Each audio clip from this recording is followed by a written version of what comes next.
Kebangkitan Nasional. Ikutin perjalanan kita ya. Dadah!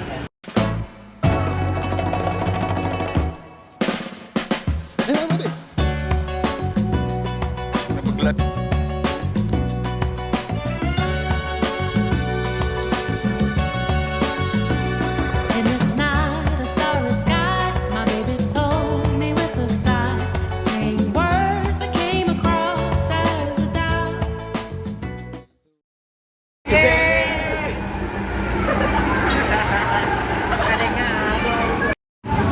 Halo semuanya. Jadi sekarang kita sudah di halte Kuipang. Nah, kita mau jalan ke museumnya. Tungguin ya.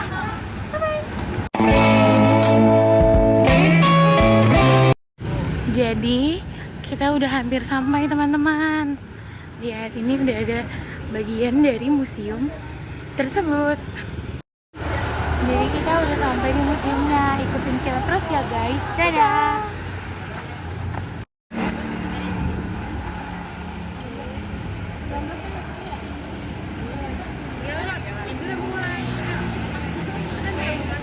Halo, jadi kita udah Kebangkitan Nasional. Kita itu ya. Oke, semuanya, jadi kita mau masuk ke dalam museum tersebut. Gedung Museum Kebangkitan Nasional, yang awalnya adalah Skoolstaatsopleiding van Inlandse Artsen atau Stovia, didirikan pada tahun 1851 untuk melatih dokter pribumi di Jawa.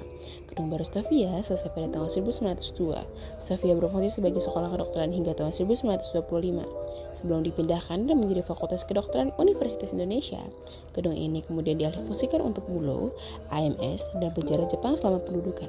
Setelah kemerdekaan, gedung ini digunakan oleh keluarga Belanda dan orang Ambon hingga diresmikan sebagai Gedung Kebangkitan Nasional pada tahun 1974. Saat ini, gedung tersebut menjadi Museum Kebangkitan Nasional dengan 4 museum di dalamnya. Gedung ini penting karena menjadi tempat berdirinya Budi Utomo pada tahun 1908. Tanah yang digunakan untuk membangun gedung Stovia berbentuk persegi panjang yang tidak sempurna. Bangunan di sebelah timur dimanfaatkan untuk kantor direktur, kantor dewan pengajar, tata usaha, poliklinik, dan ruang kelas. Bangunan sebelah utara, barat, dan selatan dimanfaatkan sebagai asrama yang dilengkapi dengan kamar mandi. Pada bagian tengah halaman terdapat 3 bangunan yang dimanfaatkan untuk praktek fisika, kimia, kegiatan senam atau gimnastik, dan ruang rekreasi. Jadi, di dalam Museum Kebangkitan Nasional terdapat beberapa ruangan, seperti ruang awal pergerakan nasional, ruang kesadaran nasional, ruang pergerakan nasional, ruang pres, ruang laboratorium, ruang kantin, dan tempat olahraga. Di sini, pengajar Stovia berjumlah 12 orang, yang biasanya dibantu oleh asisten pengajar yang berasal dari lulusan pelajar Stovia terbaik. Setiap tahun, pengajar Stovia mengalami perubahan, karena ada yang mendapatkan hak cuti untuk pulang ke Belanda.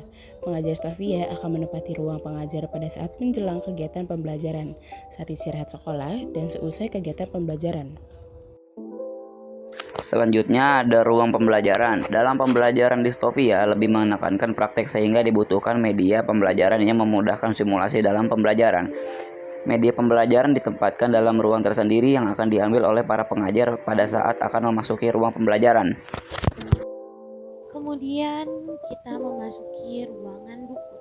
Masyarakat Indonesia umumnya mengenal dukun sebagai orang yang memiliki kemampuan supranatural untuk mengobati, sehingga dukun memiliki kedudukan terhormat karena sering diminta bantuannya. Franz Wilhelm Janhan adalah seorang botanikus asal Jerman yang berperan besar dalam produksi kina sebagai obat malaria, salah satu penyakit tropis yang menjadi momok Belanda di Indonesia. Ruang ketiga ada ruang direktur. Di sini direktur Stovia menempati ruang tersendiri terpisah dari ruang pengajar karena harus menerima tamu-tamu dari pemerintah untuk membahas permasalahan-permasalahan terkait dengan pembelajaran di Stovia. Salah satu direktur Stovia yang berperan membela Airstomo setelah Budi Utomo berdiri adalah Dr. H.F. Roll yang menjabat pada tahun 1901 sampai 1908. Dan selanjutnya kita memasuki ruangan sekolah dokter Jawa. Pemerintah Hindia Belanda membuka sekolah dokter Jawa di Rumah Sakit Militer Watervreden. Tujuan pendirian sekolah ini adalah untuk mendapat tenaga medis Bumi Putra guna mengatasi wabah penyakit di Pulau Jawa. Pelajar sekolah ini awalnya hanya berasal dari suku Jawa karena lokasi sekolah berada di Pulau Jawa. Kemampuan anak-anak di Pulau Jawa dalam membaca, menulis, dan berhitung menjadi pertimbangan utama mereka diterima di sekolah ini. Nah, sekarang lanjut ke ruang ke-6, yaitu Stovia Hall. Pemerintah Hindia Belanda mendirikan School tot Opleiding van Inlandse Artsen Stovia sebagai pengganti untuk sekolah dokter Jawa. Proses seleksi untuk menjadi pelajar Stovia dilakukan secara ketat sehingga sekolah ini menjadi tempat berkumpulnya pelajar Bumi Putra yang cerdas. Mereka tidak hanya belajar ilmu kedokteran, tetapi juga budaya dan ilmu politik. Hal ini menjadikan pelajar Stovia memiliki kepekaan dan kepedulian yang tinggi terhadap kondisi lingkungan sekitar. Tiba di ruang lulusan Stovia memiliki peran penting dalam meningkatkan kualitas kesehatan masyarakat di Hindia Belanda. Kerja keras yang dilandasi rasa kemanusiaan menjadi etos kerja yang melekat dalam diri mereka, sehingga praktik pengobatan yang dilakukan tidak menetapkan tarif biaya dan tidak membebankan pasien. Para dokter lulusan Stovia ini bukan hanya berjasa bagi dunia kesehatan, tetapi juga sangat berpengaruh pada masa kebangkitan nasional. Terdapat papan yang mencantumkan nama-nama lulusan terkenal di Stovia, termasuk Dr. Wahidin Sudirohosodo yang dikenal sebagai pelopor modernisasi dalam dunia kedokteran, dan Dr. Sutomo yang berperan penting dalam perjuangan sosial dan pendidikan. Selanjutnya ada ruang Memorial Budi Utomo. Ruang Memorial Budi Utomo di Museum Kebangkitan Nasional mengingat kembali momen penting pada tanggal 30 Mei 1908. Saat itu, Dr. Sutomo menyampaikan pidato yang mengemukakan gagasan tentang pentingnya pendidikan dan pengembangan masyarakat Bumi Putra. Pidato tersebut disambut antusias oleh para peserta yang hadir, menunjukkan semangat dan harapan untuk kemajuan bangsa. Gagasan Sutomo menandai awal dari kesadaran kolektif untuk berjuang demi kemajuan dan kemandirian. Dan terakhir, ada ruang asrama Stovia. Pada Maret 1902, kegiatan pendidikan kedokteran pindah ke Gedung Stovia.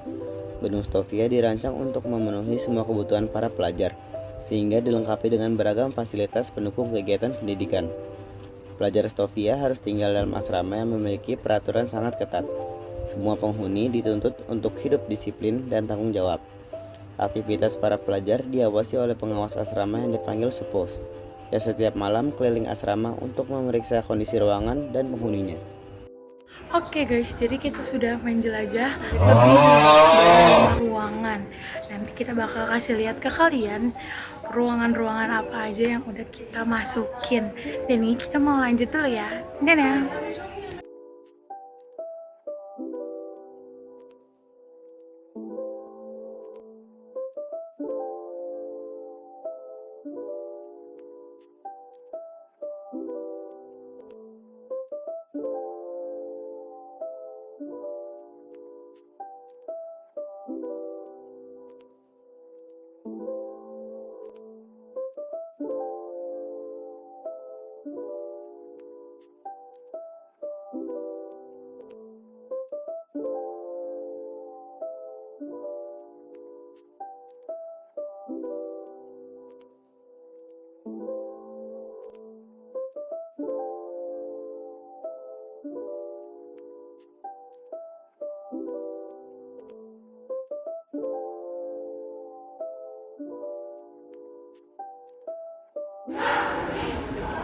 Jadi kita mau OTW pulang. Ke dia. Halo teman-teman, jadi hari ini kita mau jalan ke halte busway-nya.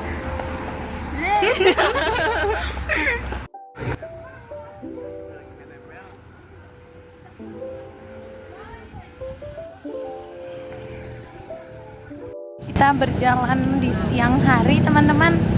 Ini sudah panas sekali, ya ampun. Syah. Jadi kita udah ada di halte Kuitang. Kuitang, halte Kuitang.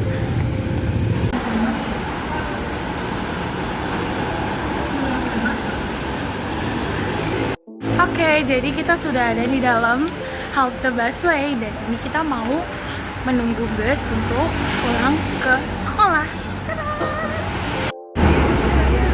Tuh kan? Wow. Jadi sekarang kita lagi di halte ini. Halo teman-teman, jadi kita udah ada di halte depan sekolah. Nih, tuh, jadi kita udah di depan sekolah. Sekarang kita mau berpisah, kita ingin pulang.